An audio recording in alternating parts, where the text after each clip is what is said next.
खरबा-करंजी मार्गावर भीषण अपघात, एक ठार, दोघे जखमी. दोन दुचाकींची समोरासमोर जोरदार धडक, मृतासह जखमींना मदतीसाठी नागरिकांची धाव. मानवत तालुक्यातील खरबा-करंजी मार्गावर शनिवार दिनांक 11 जुलै रोजी दुपारी 2:30 वाजण्याच्या सुमारास झालेल्या भीषण अपघातात एका युवकाचा जागीच मृत्यू झाला, तर अन्य दोघे जण गंभीर जखमी झाले.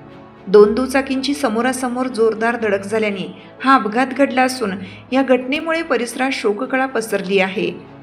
मिळालेल्या माहितीनुसार करंजी येथील नितीन अरुणराव जाधव वय 32 हे MH22 AG 8454 क्रमांकाच्या दुचाकीवरून मानवतहून करंजीकडे जात होते.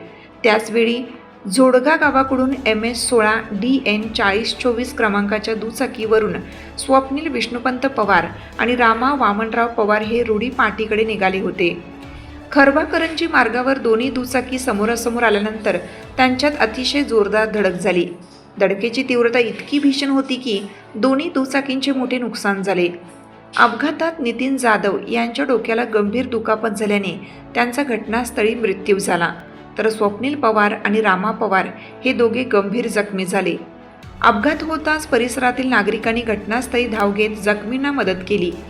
घटनेची माहिती मिळताच पोलीस आणि रुग्णवाहिका घटनास्थळी दाखल झाली. जखमींना प्राथमिक उपचारानंतर पुढील उपचारासाठी परभणी येथील रुग्णालयात दाखल करण्यात आले असून त्यांच्यावर उपचार सुरू आहेत. दरम्यान मृत नितीन जाधव यांचा मृतदेह शवविच्छेदनासाठी मानवत ग्रामीण रुग्णालयात हलवण्यात आला.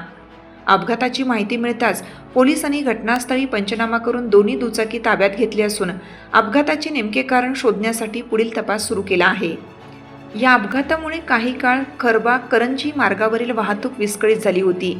पोलिसांनी वाहतूक सुरळीत करत घटनास्थळाची पाहणी केली. या दुर्घटनेने करंजी व परिसरातील नागरिकांमध्ये हळहळ व्यक्त होत असून मृत नितीन जाधव यांच्या निधनामुळे त्यांच्या कुटुंबियांवर दुःखाचा डोंगर कोसळला आहे.